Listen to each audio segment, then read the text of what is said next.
Stopping by Woods on a Snowing Evening by Robert Frost.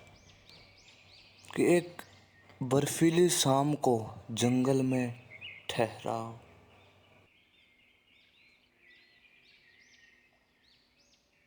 Let's begin stanza first. Whose woods these are, I think I know. His house is in the village though. He will not see me stopping here to watch his woods fill up with snow. कवि कहता है whose woods these are, I think I know. यह किसके जंगल हैं, शायद मैं इन्हें जानता हूँ, अर्थात मैं इसके मालिक को जानता हूँ। His house is in the village though. वो जो मालिक है वो गांव में रहता है। He will not see me stopping here. जो आज मैं यहाँ ठहरा हूँ वो मुझे नहीं देख सकेगा, क्योंकि वह अपने जंगलों की देखभाल करने के लिए प्रतिदिन नहीं आता। To watch his woods fill up with snow.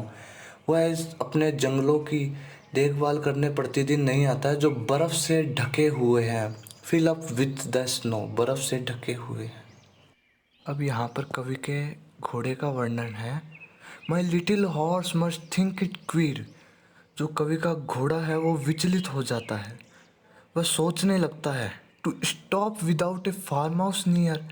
वह सोचता है कि आज मालिक ने यहाँ कैसे ठहरा दिया, यहाँ तो कहीं आसपास कोई फार्म हाउस भी नहीं है।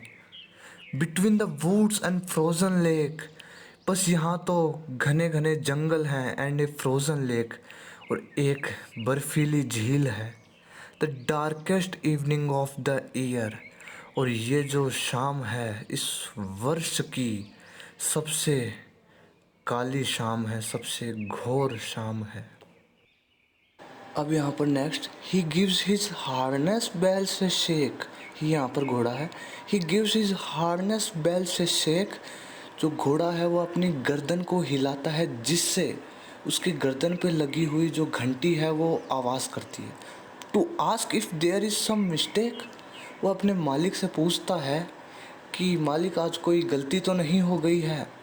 The only other sounds the SVEEP. और इस घंटी के अलावा एक साउंड और है जो वहाँ सुनाई दे रहा है, वो है बर्फीली हवा की आवाज़ का। Of easy wind and downy flake. और ये जो बर्फीली हवा का साउंड है ये आसानी से सुनाई दे रहा है। अब ये last stanza. The woods are lovely dark and deep, but I have promises to keep, and miles to go before I sleep, and miles to go before I sleep. The woods जो ये जंगल हैं, are lovely बहुत ही सुंदर हैं, dark and deep घने हैं, गहरे हैं। इनको देखकर कवि जो है वो खो जाता है, बट उसे याद आता है, but I have promises to keep. उसे याद आता है कि मैंने वादा किया है कि मैं रुकूंगा नहीं। And miles to go before I sleep, and miles to go before I sleep. अर्थात कवि कहता है कि वह मरने से पहले वह हर सुंदर से सुंदर चीज़ देखना चाहता है, इसलिए वह रुकता नहीं है और वह लगातार आगे बढ़ता जाता है।